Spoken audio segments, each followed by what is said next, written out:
ఇతరుల కొరకు ప్రార్థన చేయుచున్నారా? మీరు ఇతరులకు మేలు చేయుచున్నారా? మీ హృదయమును కఠినపరుచుకొని ఉన్నారా? అయితే సత్యవాక్కు అనే టీవీ కార్యక్రమాన్ని వీక్షిద్దాం. Praise the Lord. Jesus Christ prayer ministries వారు నిర్వహించు సత్యవాక్కు అనే టీవీ కార్యక్రమాన్ని వీక్షిస్తున్న మీ అందరికీ మా వందనాలు. ఇప్పుడు మా మామయ్య గారైన పాస్టర్ ఏ సాల్మన్ రాజు గారు వాక్యోపదేశాన్ని అందించెదరు. మనందరం విని దైవ దీవెనలు పొందుకుందాం. Praise the Lord. ప్రభు నామానికి మహిమ కలుగును గాక. ప్రభు యేసుక్రీస్తు నామములో సత్యవాక్కు అనే ఈ టీవీ కార్యక్రమాన్ని వీక్షిస్తున్న సహోదరి సహోదరులందరికీ వందనాలు తెలియపరుస్తున్నాం. ఈ సమయం ముందు దేవుని వాక్యాన్ని వినడానికి స్పాన్సర్ చేసిన కుటుంబం సహోదరి శాంతమ్మ గారు, వారికి ప్రభునామంలో వందనాలు తెలియపరుస్తున్నాం.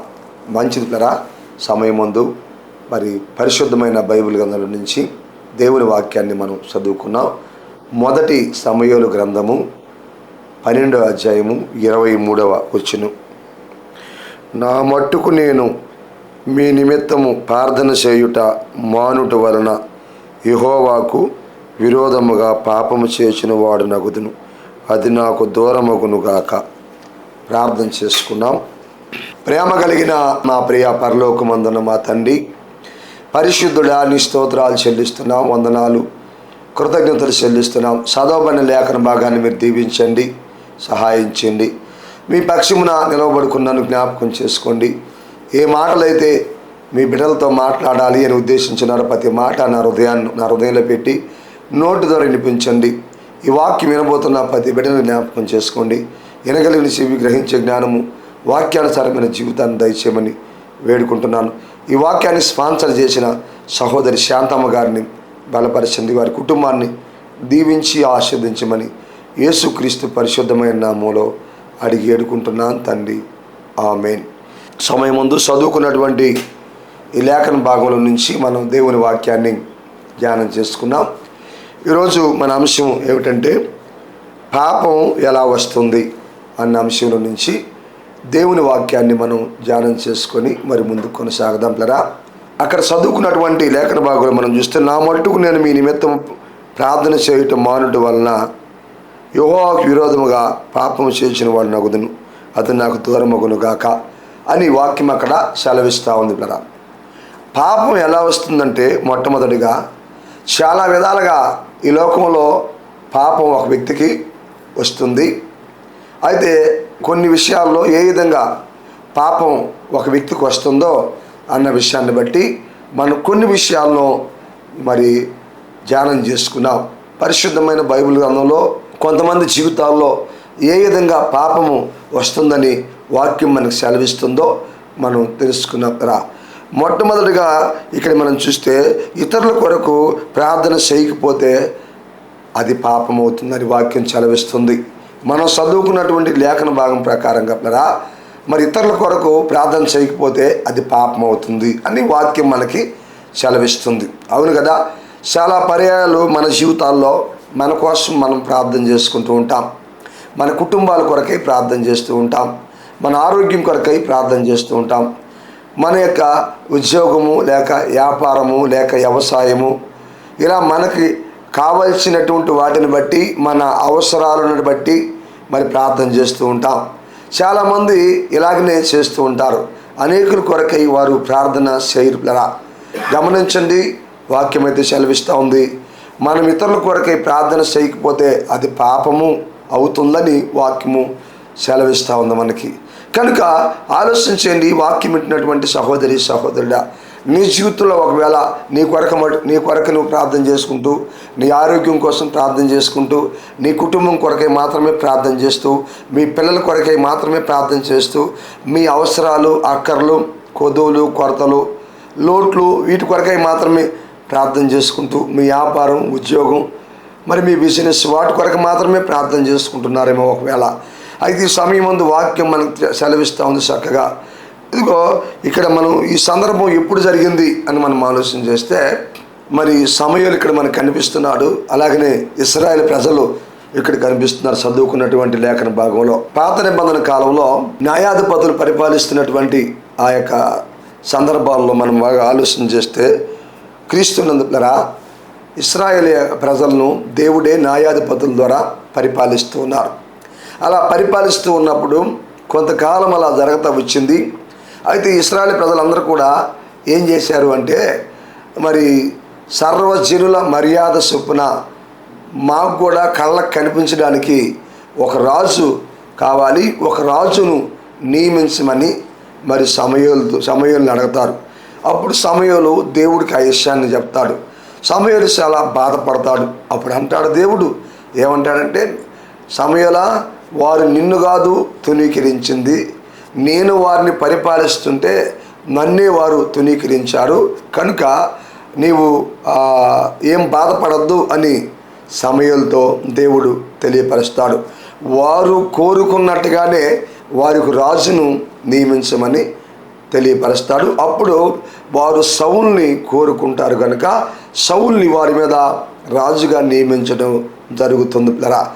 అయితే గమనించండి, అలా నియమించిన తర్వాత వాళ్ళకి అర్థమైంది. గమనించండి, తర్వాత వారు ఏం కోల్పోయారో అర్థమైపోయింది. దేవుని పరిపాలన వారు కోల్పోయారన్న సంగతి అర్థమైపోయింది.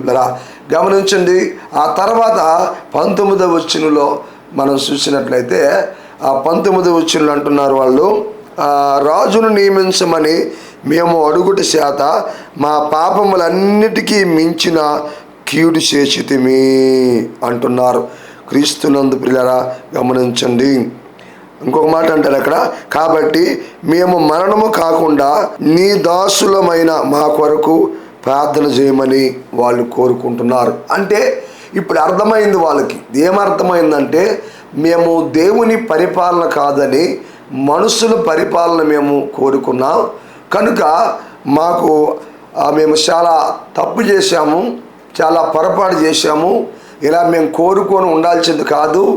దేవుడి పరిపాలనే గొప్పది కదా, దేవుడు నడిపింపు గొప్పది కదా, మరి దేవుడి పరిపాలన కాదని మేము మనుషుల పరిపాలన కోరుకున్నాము, మేము మనుషులను ఆశ్రయించాము, మేము మా కళ్ళ ముందు మరి కనిపించే మనుషుడు మాకు రాజుగా ఉండాలని మేము ఆశించాము. దాన్ని బట్టి మా జీవితాల్లో ఏమైందంటే మా పాపములన్నిటికీ మించిన కీడు మాకు వచ్చింది కనుక మేము మరణము కాకుండా నీ దాసులమైన మా కొరకు నీవు దేవునికి ప్రార్థన చేయమని సమూయేలు దగ్గర ఇశ్రాయేలు ప్రజలు చెబుతున్నారు. క్రీస్తునందు గమనించండి, ఈ మాటలన్నిటిని బట్టి మనకేం అర్థమవుతుందంటే, ఇతరుల కొరకై ప్రార్థన చేయకపోతే అది పాపం అవుతుందని వాక్యం చలవిస్తుంది. అప్పుడు అంటాడు సమూయేలు, ఏమంటాడంటే, మొదటి మాట, నా మట్టుకు నేను మీ నిమిత్తము ప్రార్థన చేయుట మానుట వలన. అంటే మొదటి మాట అంటాడు, నా మట్టుకు నేను మీ కొరకై ప్రార్థన చేస్తాను అంటున్నాడు, వాళ్ళకి తెలియపరుస్తున్నాడు. క్రీస్తునందు ప్రియ దేవుని బిడ్డారా, ఎందుకు అంటే ఇతరుల కొరకై ప్రార్థన చేయాల్సిన అవసరత మనకుంది. అవును, ఈరోజు మనం రక్షించబడి ఉన్నాము అని అంటే మనకు ముందు భక్తులు ఎంతోమంది మన కొరకై ప్రార్థన చేసిన వారు లేకపోలేదు. ఈరోజు మనం రక్షించబడి ఉన్నామంటే, ఈరోజు మనం పాపముల నుంచి విడిపించబడి ఉన్నామంటే, ఈరోజు ప్రభువైన యేసుక్రీస్తుల వారిని సొంత రక్షకునిగా అంగీకరించి ఉన్నాము అంటే, ఈరోజు ఆరోగ్యంగా ఉన్నాము అంటే, ఈరోజు సమాధానంగా ఉన్నాము అంటే, ఈరోజు ఆశీర్వాదకరంగా ఉన్నాము అంటే, ఈరోజు ఇంతటి వారిని అయ్యున్నాము అంటే మన కొరకు మనకు ముందు భక్తులు ఎంతోమంది చేసిన ప్రార్థన మనం మర్చిపోకూడదు. వారు చేసిన ప్రార్థన మనల్ని రక్షణలోకి నడిపించింది. వారు చెప్పిన సువార్త, వారు చేసిన ప్రార్థన ద్వారా మనం రక్షించబడి ఉన్నాం. ఇప్పుడు గమనించండి, ఆ విషయాన్ని మనం ఎవరు కూడా మర్చిపోకూడదు. ఈరోజు మనం అనేకుల కొరకై ప్రార్థన చేస్తే ఆ ప్రార్థన అనేక మందిని మారుస్తుంది, అనేక మంది పాపములో ఉన్నటువంటి వారిని మారుస్తుంది. క్రీస్తునందు ప్రియ దేవుని బిడ్డలారా ఆలోచించండి, అనేక మంది శాపంలో ఉన్నటువంటి వారిని మారుస్తుంది ఆ ప్రార్థన. దోషాలు అతిక్రమాల్లో ఉన్నటువంటి వారిని మారుస్తుంది ఆ ప్రార్థన. చెడు వ్యసనాల్లో ఉన్నటువంటి వారిని మారుస్తుంది ఆ ప్రార్థన. గమనించండి పిల్లరా, ఇదిగో పాపంలో మగ్గిపోతున్న వారిని మారుస్తుంది ఆ ప్రార్థన. అందుకని మన జీవితాల్లో అనేకుల కొరకై ప్రార్థన చేయాల్సిన వారిగా మనం ఉన్నామని వాక్యం సెలవిస్తుంది. అందుకే సమయంలో అంటున్నాడు, నా మట్టుకు నేను మీ కొరకై ప్రార్థన చేయుట మానను అని వాక్యం సెలవిస్తుంది. మొదటి మాట మనం వింటున్నాం పిల్లరా, మనము పిల్లరా ఇతరుల కొరకై ప్రార్థన చేయుట మానకూడదు. అలా మానితే అది పాపం అవుతుందని వాక్యం మనకి సెలవిస్తూ ఉంది. ఈ సమయంలో ఇక్కడ చూడండి, ఇశ్రాయేలు ప్రజలను మనం బాగా ఆలోచన చేస్తే దేవుని పరిపాలన కాదని మనుషుల పరిపాలన కోరుకున్నారు. అంటే దేవుని మీద నుండి వాళ్ళ యొక్క మనసు, వాళ్ళ యొక్క ఆలోచన తొలగిపోయింది. ఎవరి మీదకు తొలగిపోయింది అంటే మనుషుల మీదకు తొలగిపోయింది. గమనించండి, పుట్టించింది దేవుడు, పోషిస్తున్నది దేవుడు, సమస్తమును సమకూర్చి జరిగిస్తున్నది దేవుడు. గమనించండి. అయితే వారి యొక్క మనస్సు, వారి యొక్క ఆలోచన, వారి యొక్క తలంపులో దేవుడే వాళ్ళు పరిపాలిస్తుంటే దేవుని పరిపాలన కాదని వారి యొక్క ఆలోచన అంతా కూడా మనుషుల మీద వచ్చింది. మనుషుల వైపు తిరిగింది. క్రీస్తునందు ఈరోజు కూడా అనేక మంది వారి యొక్క ఆలోచన దేవుని మీద నుంచి తొలగిపోతుంది. వాళ్ళ యొక్క గురి దేవుని మీద నుంచి తొలగిపోతుంది. మనుషుల మీదకి వెళ్ళిపోతుంది. ఆలోచించేయండి. గమనించండి. సహాయం చేసిన దేవుడు, వాళ్ళు స్వస్థపరిచిన దేవుడు, వాళ్ళని రక్షించిన దేవుడు, వాళ్ళని పోషిస్తున్నది దేవుడు. అయితే ఈరోజు అనేక మంది యొక్క వారి యొక్క ఆలోచన కూడా ప్రభువు మీద నుంచి తొలగిపోయి మనుషుల మీదకి వెళ్ళిపోతూ ఉంది. ఈరోజు అదే జరుగుతూ ఉంది కదా, ఈ భూమి మీద అదే జరుగుతూ ఉంది, సంఘాల్లో అదే జరుగుతూ ఉంది. ఆ స్వస్థపరిచేది ప్రభు, కాపాడుతున్నది ప్రభు, అలాగనే సహాయం చేస్తున్నది ప్రభు, ప్రాణం పెట్టింది ప్రభు. ఆ ప్రభువు మీద నుంచి మనుషుల వైపు వెళ్ళిపోతుంది. మనుషుల మీద గురి పెట్టుకుంటున్నారో గమనించండి. వాక్యం వింటున్న సహోదరి సహోదరుడా, నీ జీవితంలో కూడా ఒకవేళ ప్రభువు మీద నుంచి నీ మనుషుల వైపు తిరుగుతుందేమో ఆలోచించు. అలా తిరిగితే నీకు ప్రమాదంలోకి వెళ్ళిపోతావు, నువ్వు నష్టంలోకి వెళ్ళిపోతావని వాక్యం సెలవిస్తుంది. ఇశ్రాయేలు ప్రజల్ని దేవుడే పరిపాలిస్తుంటే ఆ పరిపాలన కాదని మనుషుల పరిపాలన కోరుకున్నారు. గమనించండి. అందుకే సమయంలో అన్నాడు, నా మట్టుకు నేను మీ నిమిత్తమై ప్రార్థన చేస్తాను అంటున్నాడు. మొదటి మాట. రెండోది మనం ఆలోచన చేస్తే, యెహోవాకు విరోధముగా పాపము చేసిన వాడు నగుదును. ఒకవేళ మీ నిమిత్తమై కానీ నేను ప్రార్థన చేయకపోతే, మీ నిమిత్తమై ప్రార్థన చేయటం మానుట వలన ఏం జరుగుతుంది నా జీవితంలో అంటే నేను పాపం చేసిన వాడు నగుతాను అంటున్నాడు సమూయేలు. అంటే ఈ మాటను బట్టి మనకి ఏమర్థమవుతుందంటే, సమూయేలు ఇప్పుడు ఇశ్రాయేలు ప్రజల కొరకు కానీ ప్రార్థన చేయకపోతే అది తనకు పాపం అవుతుంది అని తెలియపరుస్తున్నాడు. అంటే మన జీవితాల్లో కూడా ఇతరుల కొరకే మనం ప్రార్థన చేయకపోతే అది పాపం అవుతుందని మనం గ్రహించాలా. క్రీస్తునందు గమనించడం. అందుకే మన జీవితాల్లో అనేకుల కొరకై మనం ప్రార్థించాల్సినటువంటి వారంగా ఉన్నామని వాక్యం తెలియపరుస్తుంది. తర్వాత మూడో మాట అంటాడు, అది నాకు దూరమగునుగాక అంటాడు. క్రీస్తు యేసునందు ప్రియ దేవుని బిడ్డారా, అది నాకు దూరమగునుగాక, ఆ పాపం నాకు దూరమగునుగాక అంటున్నాడు. అట్టి పాపం నాకు దూరంగా ఉండునుగాక, అట్టి పాపము నాకు దగ్గరికి రాకుండా పోవునుగాక అంటున్నాడు సమూయేలు. గమనించండి. చదువుకున్నటువంటి లేఖన భాగంలో మనం చూస్తున్నాం పాపం ఎలా వస్తుంది అన్న అంశాల నుంచి మనం దేవుని వాక్యాన్ని ధ్యానం చేసుకున్నాం. మొదటి పాయింట్, ఇతరుల కొరకై ప్రార్థన చేయకపోతే అది పాపం అవుతుందని వాక్యం మనకు తెలియపరుస్తుంది కదా. అందుకే సమూయేలు అంటున్నాడు, ఒకటి మీ కొరకై నేను ప్రార్థన చేస్తాను అన్నాడు మొదటి మాట. రెండోది, అలా ప్రార్థన చేయకపోతే అది నాకు పాపం అవుతుంది అన్నాడు. మూడో మాట, ఆ పాపం నాకు దూరమగునుగాక అంటున్నాడు పిల్లరా. అందుకే మన జీవితాల్లో కూడా ఇతరుల కొరకై మనం ప్రార్థన చేయాలి. మనం ప్రార్థన చేస్తే దొంగలు మార్చబడతారు, మనం ప్రార్థన చేస్తే తాగుబోతులు మార్చబడతారు, మనం ప్రార్థన చేస్తే నరహంతకులు మార్చబడతారు, మనం ప్రార్థన చేస్తే అక్రమమైన సంబంధాలు పెట్టుకున్నటువంటి వ్యభిచారంలో బ్రతుకుతున్నటువంటి వారు మార్చబడతారు, మనం ప్రార్థన చేస్తే పిల్లరా మోసంలో బ్రతుకుతున్నటువంటి వారు మార్చబడతారు, చెడు వ్యసనాల్లో ఉన్నటువంటి చేసినటువంటి వారు మార్చబడతారు కదా, గమనించండి. అందుకే మనందరం ఈ సమాజం కొరకై, ప్రజల కొరకై, నశించిపోతున్నటువంటి వారి కొరకై ప్రార్థన చేయాల్సిన అవసరం ఉంది.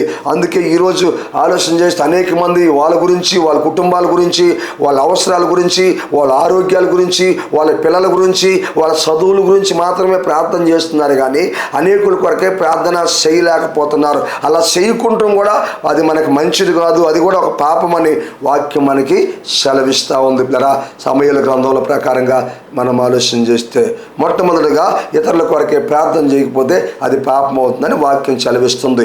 రెండో విషయాన్ని మనం చూస్తే పరిశుద్ధమైన బైబిల్ గ్రంథంలో నుంచి యాకోబు రాసినటువంటి పత్రిక 4వ అధ్యాయము 17వ వచనాన్ని మనం చూస్తున్నారా, అక్కడ ఒక మాటను మనం చూడగలం. మేలైనది చేయనెరిగియుండు, అలా చేయని వానికి పాపము కలుగునని వాక్యం రాయబడింది. అక్కడ మేలైనది చెయ్యనిరిగియుండి అలాగా చేయని వానికి పాపమగునని వాక్యం సెలవిస్తూ ఉంది. క్రీస్తునందు పిల్లరా, ఆలోచించండి, వాక్యం తెలియపరుస్తుంది. రెండవ పాయింట్ ఏంటంటే మేలైనది చెయ్యనిరిగిండి, అంటే మేలు చేసేది తెలిసిండు కూడా, మేలు చేసే స్థితి ఉండి కూడా, మేలు చేసే స్తోమత ఉండి కూడా ఆ మేలు చేయకపోతే అది మన జీవితాల్లో పాపం అవుతుందని రోమా పత్రికలో ఇక్కడ వాక్యం తెలియపరుస్తుంది. క్రీస్తునందు ప్రియ దేవుని బిడ్డలారా, ఆలోచించండి. దేవుడు మనకు చక్కగా నేర్పిస్తున్నాడు, పరిశుద్ధాత్ముడు మనకు చక్కగా నేర్పిస్తున్నాడు. ఏది మేలైనదో, ఏది మేలు కాని, మరి ఏది పాపమో, ఏది పరిశుద్ధతో దేవుడు మనకి నేర్పిస్తున్నాడు. ఏది మేలో, ఏది కీడో మరి మనకు నేర్పిస్తున్నాడు కదా, ఏది మంచో, ఏది చెడో మనకి నేర్పిస్తున్నాడు కదా. కనుక మనం ప్రభువు దగ్గరికి వచ్చి ఏమి నేర్చుకున్నామంటే కదా, ఇదిగో మేలేదో కీడేదో నేర్చుకున్నాం, తెలుసుకున్నాం, మంచి ఏదో చెడేదో తెలుసుకుంటున్నాం కదా.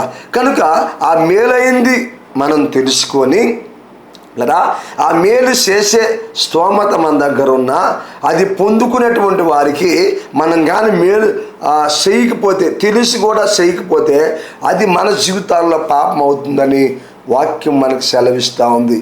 క్రీస్తునందు కదా, పాపం అంటే ఏదో ఒక మనిషిని చంపితేనో, లేకపోతే ఇంకొకటి ఏదన్నా దొంగతనం చేస్తేనో, ఇంకొకటి ఏదో చేస్తూనే కాదు పాపము. క్రైస్తవ సహోదరి సహోదరులారా, ఆలోచన చేయండి.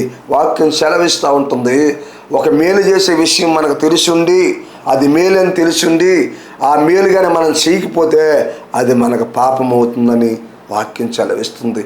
ఎన్నోసార్లు దేవుడు నీ జీవితంలో మేలు చేయడానికి నీకు అవకాశాన్ని ఇచ్చాడు, మంచి చేయడానికి నీకు అవకాశాన్ని ఇచ్చాడు, సహాయం చేయడానికి నీకు అవకాశాన్ని ఇచ్చాడు.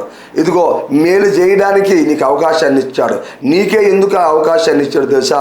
నీ దగ్గర ఆ స్తోమత ఉంది కనుక నీకు అవకాశాన్ని ఇచ్చాడు.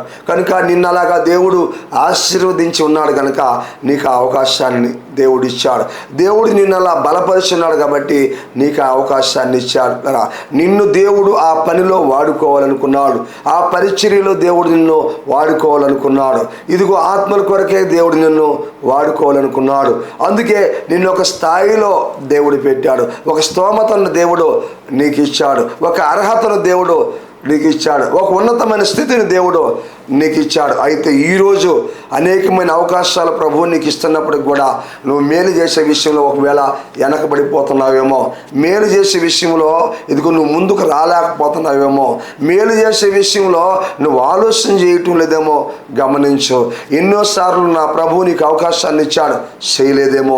ప్రియ సహోదరి సహోదరుడా, ఆలోచించు. ఈ సమయం ముందు వాక్యం మనకి తెలియపరుస్తుంది. అందుకే మేలైనది చేయనిరిగింది, అలా చేయని వానికి పాపము కలుగునని వాక్యం తెలియపరుస్తుంది. ఎన్ని అవకాశాలు ఇస్తే నీ జీవితంలో పోగొట్టుకున్నావేమో, ఇక మీద అలా పోగొట్టుకొని ఒకవేళ అటువంటి పాపాన్ని ఒకవేళ నువ్వు అనుభవిస్తున్నావో ఆలోచించు. అందుకే మనం ఎవరికి మేలు చేయాలి అంటే గమనించండి, మనం గుర్తించండి. ఒకటి, ఒక వ్యక్తికైనా ఒక కుటుంబానికైనా మేలు చేయాల్సిన సందర్భం వచ్చినప్పుడు మనం మేలు చేయాలి. దేవునికి మహిమ కలుగును గాక. అవును కదా, ఒక వ్యక్తికి కానివ్వండి, ఒక కుటుంబానికి కానివ్వండి, మేలు చేయాల్సినటువంటి సందర్భం వచ్చినప్పుడు ఖచ్చితంగా మనం ఏం చేయాలి? మేలు చేయాలి. వాళ్ళు ఆపదలో ఉన్నప్పుడు, వాళ్ళు అక్కర్లో ఉన్నప్పుడు, వాళ్ళ కొదువుల్లో ఉన్నప్పుడు, వారి కొరతల్లో ఉన్నప్పుడు, వారి సమస్యల్లో ఉన్నప్పుడు వారి సహాయం కొరకై ఎదురు చూస్తూ ఉన్నప్పుడు వారి దిక్కులు ఆలకిస్తూ ఉన్నప్పుడు గమనించండి, మనం వారికి మేలు చేయాలి. వారున్న ఆపదల నుంచి వారిని విడిపించాలి. వారున్న కష్టంలో నుంచి వారిని సహాయం చేసి వారిని విడిపించాలి. నా ప్రియమైన సహోదరి సహోదరుడా, నీ జీవితంలో ఆ పనిని చేయగలుగుతున్నావా? పరిశుద్ధాత్ముడు ఈ సమయంలో నిన్ను అడుగుతున్నాడు. ఎన్నో అవకాశాలు నీకు ఇచ్చాడు ప్రభు. ఎంతోమంది ఆపదలో ఉన్నప్పుడు, కష్టాల్లో ఉన్నప్పుడు, బాధల్లో ఉన్నప్పుడు, శ్రమల్లో ఉన్నప్పుడు, ఇరుకులు ఇబ్బందుల్లో ఉన్నప్పుడు, పోరాటాల్లో ఉన్నప్పుడు ఇదిగో నీకు ఒక అవకాశాన్ని తీసుకొచ్చాను నీ దగ్గరికి. కానీ నువ్వు పట్టించుకోలేదేమో. ఒక్కసారి ఆలోచించు. ఒక వ్యక్తికైనా, ఒక కుటుంబానికైనా వారి ఆపదలో ఉన్నప్పుడు, వారి కష్టాల్లో ఉన్నప్పుడు మనం మేలు చేయాలి. ఏ విధంగా వాళ్ళకి మనం మేలు చేయాలంటే గమనించండి, ఒక మాట సహాయం చేసి వారికి మేలు చేయొచ్చు. నీ మాటల వల్ల వారికి మేలు చేయొచ్చు. క్రీస్తునందు ఒక మంచి మాటను చెప్పి, ఒక మంచి దారి వాళ్ళకి చూపించి, ఒక మంచి మార్గంలో వాళ్ళు నడిపించి, వారిని బలపరిచే మాటలు వారికి చెప్పి, వాళ్ళని ధైర్యపరిచే మాటలు వాళ్ళకి చెప్పి, వాళ్ళని ఆదరించే మాటలు వాళ్ళకి చెప్పి, వాళ్ళ లేవనెత్తే మాటలు ప్రభువు ద్వారా వాళ్ళకి చెప్పి ఇదిగో వారిని నిలబెట్టే మాటలు వారికి చెప్పి వాళ్ళకి మేలు చేయొచ్చు. ఒక్క మాట కొన్నిసార్లు కొంతమందిని నిలబెడుతుంది. చనిపోవాలి అనుకుంటున్న వాళ్ళని కూడా ఒక మాట నిలబెడుతుంది. గ్రామాన్ని వదిలిపెట్టి వెళ్ళిపోవాలి అనుకుంటున్నటువంటి వారిని కూడా ఒక మంచి మాట, ధైర్యపరిచే మాట, బలపరిచే మాట వాళ్ళని నిలబెడుతుంది. క్రీస్తునందు ఇడిపోవాలి అనుకున్న వారిని కూడా ఆ ధైర్యపరిచే ఒక మాట వారిని నిలబెడుతుంది. అలాగే మన జీవితంలో ఏ విధంగా ఒక వ్యక్తికైనా, ఒక కుటుంబానికైనా మనం సహాయం చేయగలమంటే మరి ఏ విధంగా అంటే, ఒకటి మాట ద్వారా మనం సహాయం చేయొచ్చు. క్రీస్తునందు మంచి మాటను వాళ్ళకి చెప్పి సత్యమైన మాటలు వాళ్ళకి చెప్పి, బలపరిచే మాటలు వాళ్ళకి చెప్పి, వాళ్ళు కష్టాల్లో ఉన్నప్పుడు నష్టాల్లో ఉన్నప్పుడు వారికి ప్రభు గురించి చెప్పి, సత్యాన్ని గురించి చెప్పి వారిని నిలబెట్టాలి.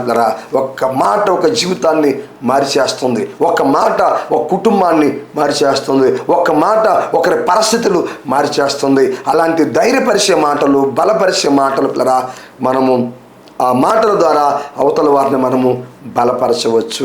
దేవునికి మహిమ కలుగును గాక. రెండోది, ఇంకా ఏ విధంగా మనం వాళ్ళకి మేలు చేయొచ్చు ఒక వ్యక్తికైనా, ఒక కుటుంబానికంటే పిల్లలు గమనించండి, ఒక పని చేసి వాళ్ళకి మనము వారికి మేలు చేయొచ్చు. ఏదైనా ఒక పనిలో వారికి సహాయపడి గమనించిన ఒక పని చేసి గమనించండి వారికి మేలు చేయొచ్చు. మనం ఒక పని ద్వారా మేలు చేయొచ్చు. ఏదో ఒక పని వారికి చేసి మనము వారికి మేలు చేయవచ్చు. క్రీస్తునందు నువ్వు చేయగలిగింది గమనించండి.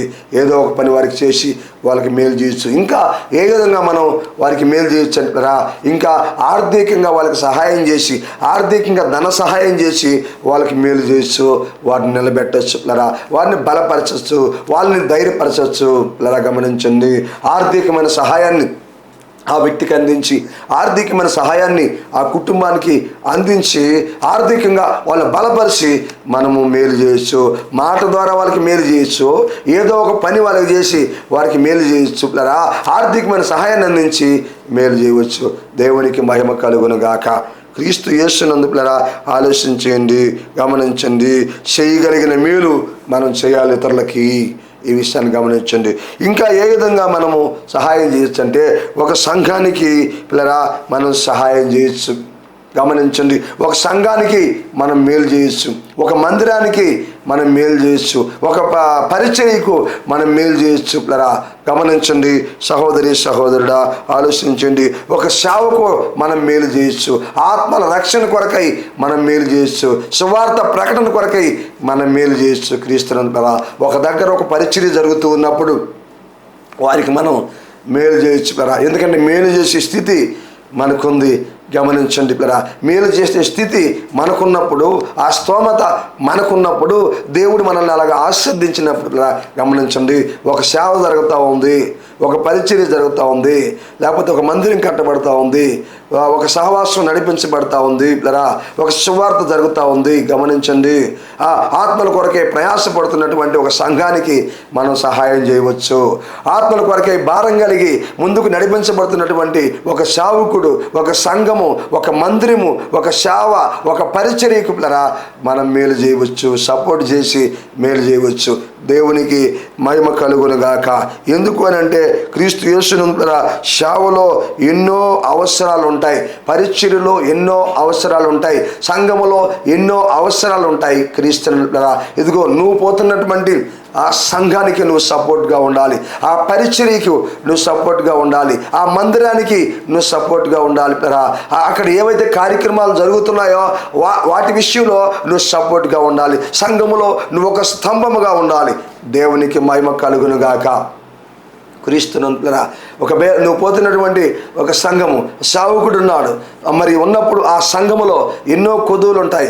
ఆ మందిరం కొరకై, ఆ సంఘం కొరకై, ఆ సేవ కొరకై, ఆ పరిచర్య కొరకై పిల్లరా, ఆ సువార్త కొరకై పిల్లరా గమనించండి. అక్కడ జరుగుతున్న కార్యక్రమాల కొరకై నువ్వు చేయగలిగినటువంటి మేలును ఖచ్చితంగా నువ్వు చేయాల్సినటువంటి అవసరత ఉంది పిల్లరా. ఎందుకంటే ఆ సంఘంలో నువ్వు ఎదుగుతున్నావు కనుక, ఆ సంఘంలో నువ్వు బలపడుతున్నావు కనుక, ఆ సంఘం ద్వారా నువ్వు ఆశీర్వదించబడ్డావు కనుక, ఆ సంఘం ద్వారా నువ్వు దీవించబడ్డావు కనుక, ఆ సంఘము ద్వారా నువ్వు మేలు పొందుకున్నావు కనుక, ఆ సంఘము ద్వారా, ఆ సంఘ ప్రార్థన ద్వారా, ఆ మందిరం ద్వారా, ఆ సేవ ద్వారా నువ్వు బలపరచబడతా వచ్చావు కనుక గమనించండి పిల్లరా, ఆ మందిరానికి, ఆ సేవకు, ఆ పరిచర్యకు పిల్లరా గమనించండి. మరి ఏదైనా మేలు చేయాల్సినటువంటి సందర్భం వచ్చినప్పుడు వెనకం చేయకుండా ఖచ్చితంగా నువ్వు మేలు చేసే బిడ్డగా ఉండాలి, మేలు చేసే కుటుంబంగా ఉండాలి. అది నీకు ఆశీర్వాదము, అది నీకు దీవెన. దేవునికి మహిమ కలుగును గాక. అలాగనే ఇంకా ఏ విధంగా మనం సహాయం చేయొచ్చు అని మనం బాగా ఆలోచన చేస్తూ మేలు చేయొచ్చు అంటే సమాజంలో ఉన్న ప్రజలకి మనం మేలు చేయాలి. దేవునికి మహిమ కలుగును గాక. క్రీస్తు యేసునందు ఈ సమాజంలో ఎంతోమంది ప్రజలు నశించిపోతున్నారు. వారికి మనం మేలు చేయాలి. ఆ మేలు చేసే ప్రయత్నంలో గమనించండి, కులాన్ని చూడకూడదు. మనం గమనించండి, కులాన్ని చూడకూడదు. అదేవిధంగా వారు ఏ కులం వాళ్ళకైనా సరే మనం ఏం చేయాలి? మేలు చేయాలి. కులాన్ని బట్టి కాదు పిల్లరా, అందరికీ మనం మేలు చేయాలి. అదేవిధంగా సమాజంలో ఉన్న ప్రజలకి మరి మతాన్ని బట్టి కాదు పిల్లరా, అన్ని మతాల వారికి మనం మేలు చేయాలి పిల్లరా. కులాన్ని చూడకూడదు, ఇక్కడ మతాన్ని కూడా మనం చూడకూడదు పిల్లరా. అందరికీ మనం మేలు చేయాలి క్రీస్తునందు ప్రియులరా. అలాగనే మరి ఒక ప్రాంతం అని కాకుండా అన్ని ప్రాంతాల్లో ఉన్నటువంటి వారికి మనం మేలు చేయాలి క్రీస్తు యేసునందు ప్రియ దేవుని బిడ్డలారా. అలాగనే రంగును బట్టి కాకుండా పిల్లరా, భాషను బట్టి కాకుండా, ప్రాంతాన్ని బట్టి కాకుండా ప్రజలందరికీ, సమాజంలో నశించిపోతున్న ప్రజలందరికీ కూడా మనం మేలు చేసేవారంగా ఉండాలి క్రీస్తునందు పిల్లరా. మేలు చెయ్య నెరిగియుండి అలా చెయ్యని వానికి పాపము కలుగునని వాక్యం మనకు సెలవిస్తూ ఉంది. అందుకే ఒకటి, ఎవరికి మనం మేలు చేయాలి అంటే చూసాము, ఒక వ్యక్తికి కానీ, ఒక కుటుంబానికి కానీ, ఆపదలో ఉన్న వారికి మనం మేలు చేయాలని మొదటి మాట మనం చూసాం. రెండోది పిల్లరా, ఇదిగో నువ్వు వెళుతున్నటువంటి సంఘానికి పిల్లరా, ఆ మందిరానికి, ఆ సేవకు, ఆ పరిచర్యకి పిల్లరా మేలు చేయాల్సిన సందర్భం నీకు వచ్చినప్పుడు నువ్వు మేలు చేయాలని వాక్యం సెలవిస్తూ ఉంది. మూడోదిగా సమాజంలో ఉన్న ప్రజలకి పిల్లరా నువ్వు మేలు చేయాలి వాక్యం సెలవిస్తూ ఉంది పిల్లరా. ఎందుకు అంటే ఈ సమాజంలో లేకపోతే అలా మేలు చేయకపోతే అది మన జీవితాల్లో పాపం అవుతుందని వాక్యం సెలవిస్తూ ఉంది క్రీస్తునందు ప్రియ దేవుని బిడ్డలారా. ఎంతోమంది అనాథలు ఉన్నారు, వాళ్ళకి మనం మేలు చేయాలి. తల్లిదండ్రులు లేనివారు అనాథలు ఉన్నారు, వాళ్ళకి మనం మేలు చేయాలి క్రీస్తునందు బిడ్డలారా. ఎంతోమంది విధవరాణులు ఉన్నారు, వాళ్ళకి మనం మేలు చేయాలి, సహాయం చేయాలి. ఎంతోమంది వికలాంగులు ఉన్నారు, వాళ్ళకి మనము మేలు చేయాలి. ఎంతోమంది రోగులు ఉన్నారు, వాళ్ళకి మనం మేలు చేయాలి. ఎంతోమంది వ్యసనాల్లో ఉన్న వాళ్ళు ఉన్నారు, వాళ్ళకి మనం మేలు చేయాలి. ఎంతోమంది పాపంలో జీవించే వాళ్ళు ఉన్నారు, వాళ్ళకి మనం మేలు చేయాలి క్రీస్తు యేసునందు ప్రియ దేవుని బిడ్డరా. గమనించింది, ఎంతోమంది మరి వారి యొక్క పాపంలో మగ్గిపోతూ ఉన్నారో అటువంటి వారికి మనము మేలు చేసి వారిని మంచి మార్గంలో నడిపించాల్సిన వారిగా ఉన్నాం. తన మన అని లేకుండా, మతంతో సంబంధం లేకుండా, కులంతో సంబంధం లేకుండా, ప్రాంతంతో సంబంధం లేకుండా, భాషతో సంబంధం లేకుండా, రంగుతో సంబంధం లేకుండా, ధనంతో సంబంధం లేకుండా పిల్లరా అనేకులకు మనం మేలు చేసేవారంగా ఉండాలి. అందుకే వాక్యం సెలవిస్తుంది, మేలు చెయ్య నిరిగియుండి అలా చెయ్యని వానికి పాపము కలుగునని వాక్యం తెలియపరుస్తుంది. మనం చూస్తున్నాం పాపం ఎలా వస్తుంది అన్న అంశంలో నుంచి దేవుని వాక్యాన్ని మనం ధ్యానం చేసుకుంటూ వస్తున్నాం. మొట్టమొదటిగా ఇతరుల కొరకై ప్రార్థన చేయకపోతే అది పాపం అవుతుందని వాక్యం మనం చూసాం, మొదటి పాయింట్. రెండోదిగా మేలు చేయి ఎరిగిండి కూడా అలా మేలు కానీ మనం చేయకపోతే అది పాపం అవుతుందని మనం చూసాం. మూడో విషయాన్ని మనం చూద్దాం. పరిశుద్ధమైన బైబిల్ గ్రంథం నుంచి ఏప్రిల్కు రాసిన పత్రిక 3వ అధ్యాయము 15వ వచనంలో అక్కడ కొన్ని మాటలు మనం చూద్దాం. మూడో పాయింట్ ఏంటంటే హృదయమును కఠినపరుచుకునటం వలన పాపం వస్తుంది. ఆలోచించండి. ఈ వాక్యం వింటున్నటువంటి నా ప్రియ సహోదరి సహోదరుడా గమనించు. ఎవరైతే తమ హృదయాన్ని కఠినపరుచుకుంటారో అది వారికి పాపం అవుతుంది. అవును కదా. ప్రభు బిడ్డలమైన మనం, ప్రభు రక్తం చేత కడగబడిన మనం, ప్రభు చేత పిలువబడి, ప్రభు రక్తం చేత కడగబడి, విమోచించబడి, పరిశుద్ధపరచబడి, సంఘములో చేర్చబడి, వాక్యము ద్వారా దేవుడు మనల్ని పోషిస్తూ ఉంటుండగా మన హృదయాలు కఠినంగా ఉండకూడదు. ఈరోజు సంఘాల్లోకి వస్తున్నారు అనేక మంది మంచి పేర్లు పెట్టుకున్నారు గమనించండి. మంచి బట్టలే ధరించుకుంటున్నారు, చాలా చక్కగా అందంగా ఉంటున్నారు గమనించండి. అయితే చాలామంది జీవితాల్లో మనం చూసినప్పుడు చూడడానికి చక్కగా కనిపిస్తున్నారు. వాళ్ళు వేసుకున్న బట్టలు మరి చక్కగా ఉంటున్నాయి గమనించండి. వారు చూడడానికి చక్కగా ఉన్నారు గమనించండి. వారి పేరు కూడా చాలా చక్కగా ఉంటుంది గమనించండి. కానీ వారి హృదయం ఎంతో కఠినంగా ఉంటుంది. వారి హృదయము దేవునికి దూరంగా ఉంటుంది. బైబిల్ గ్రంథంలో ఒక మాట రాయబడుతుంది. ఈ ప్రజలు తమ పెదవులతో నన్ను ఘనపరుచుదురు కానీ వారి హృదయము నాకు దూరముగా ఉందని వాక్యం సెలవిస్తుంది. అవును, ఈరోజు పెదవులతో మనిషి మరి దేవుణ్ణి ఘనపరుస్తున్నారు కానీ పెదవులతో ప్రార్థన చేస్తున్నారు కానీ పెదవులతో పాటలు పాడుతున్నారు కానీ పెదవులతో ఆరాధన జరిగిస్తున్నారు కానీ గమనించండి వారి యొక్క హృదయము ప్రభువుకి ఎంతో దూరంగా ఉందని లేఖనాలు తెలియపరుస్తున్నాయి. దానికి గల కారణం ఏంటంటే వారిలో కఠినత్వం కలిగి ఉన్నారు వారి హృదయంలో. గమనించండి. వాక్యం వింటున్న దేవుని బిడ్డ, ఎవరైతే తమ హృదయాన్ని కఠినపరుచుకుంటారో వారి విషయాల్లో ఏం జరుగుతుందంటే వారిలో విశ్వాసం ఉండదు. అవును, మన హృదయం ఎలా ఉండాలి? మెత్తని హృదయమై ఉండాలి మన హృదయము. అప్పుడే ఎత్తబడిన వాక్యము మన హృదయములో ఎత్తబడి అది మొలిసి అది ఎదిగి అది ఫలింపులోకి వస్తుంది. అప్పుడు మనము ఆత్మీయంగా ఫలిస్తాం, ఆర్థికంగా కూడా ఫలిస్తాం. గమనించండి. వాక్యం వింటున్న దేవుని పిల్లరా గమనించి. అందుకే మన హృదయాలు మెత్తని హృదయాలై ఉండాలి. ఈరోజు చాలామంది హృదయాలు కఠినపరచబడి ఉన్నాయి, కరుడు కట్టుకోబోన్నాయి లోబడిన హృదయాలుగా ఉన్నాయి, లొంగని హృదయాలుగా ఉన్నాయి గమనించండి. అందుకే హృదయం కఠినంగా ఉంటే ఆ కఠినంగా ఉన్నటువంటి వారికి పాపం వస్తుందని వాక్యం తెలియపరుస్తుంది. కఠినంగా ఎవరి హృదయం అయితే ఉంటుందో వారిలో విశ్వాసం ఉండదు, వారిలో భక్తి ఉండదు, వారిలో నీతి ఉండదు, వారిలో యథార్థత ఉండదు, వారిలో పరిశుద్ధత ఉండదు, వారిలో నిరీక్షణ ఉండదు. ప్రియులరా గమనించండి. వారు వాక్యానుసారంగా జీవించలేరు, వారు ప్రభువుకు దగ్గరగా జీవించలేరు. గమనించండి ప్రియ సహోదరి సహోదరుడా. ఈరోజు ఎంతోమంది వారి హృదయాన్ని కఠినపరుచుకుంటున్నారు. కఠినం వల్ల ప్రమాదం ఉంది, కఠినం వల్ల నష్టం ఉంది, కఠినం వల్ల అవమానం ఉంది. ప్రియులరా ఈరోజు సంఘానికి వస్తూ కూడా మరి ఆత్మదేవుడు వారితో మాట్లాడుతున్నప్పటికి కూడా చాలామంది వారి జీవితాల్లో వారి హృదయాలను కఠినపరుచుకొని ఉంటున్నారు.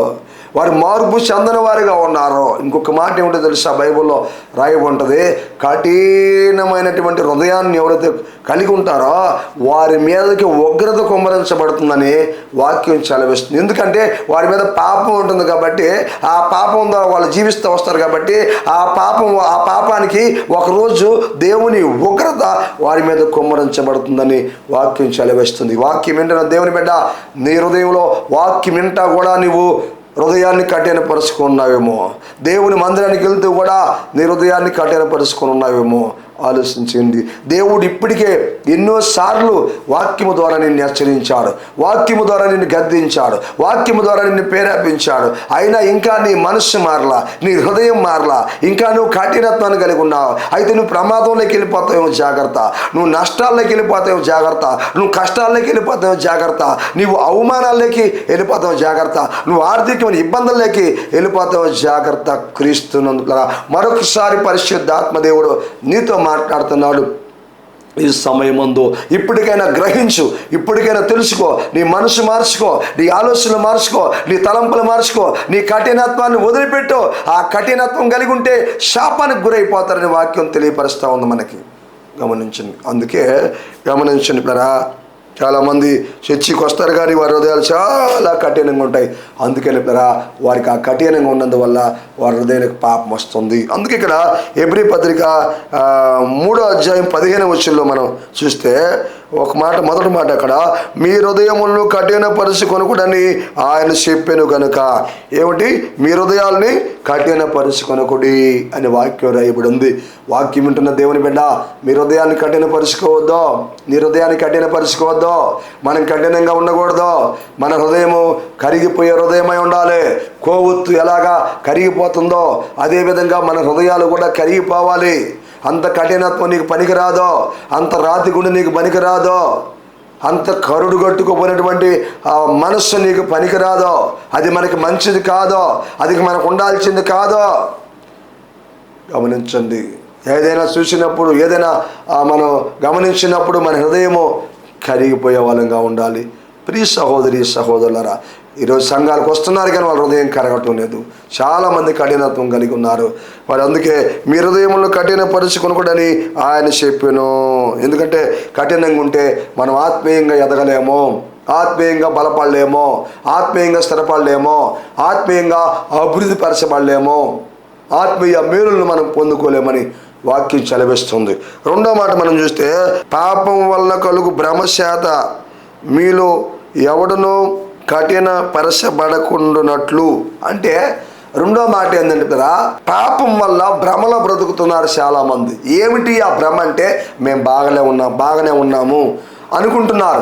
వాళ్ళు ఎంత కఠినంగా ఉన్నా, వారి హృదయాల్లో ఎంత పాపం ఉన్నా, వారు ఎంత దేవునికి దూరం అయిపోయినా, లేదా గమనించండి, వారిలో విశ్వాసం లేకపోయినా, వారిలో పరిశుద్ధత లేకపోయినా, వారిలో భక్తి లేకపోయినా, వారిలో యథార్థత లేకపోయినా, ఈరోజు సంఘాల్లో విశ్వాసులు అనేక మంది విశ్వాసులని పిలవబడుతున్నటువంటి వారు ఒక భ్రమలో బ్రతుకుతున్నారు.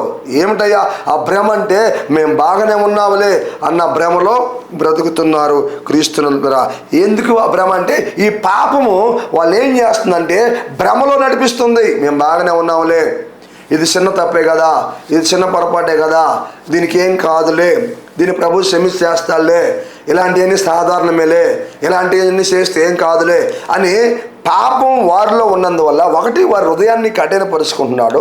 రెండోది ఏం జరుగుతుంది ఇక్కడ అంటే, కఠిన పరుచుకుంటం వల్ల పాపం వాళ్ళకి ఎంటర్ అవుతుంది.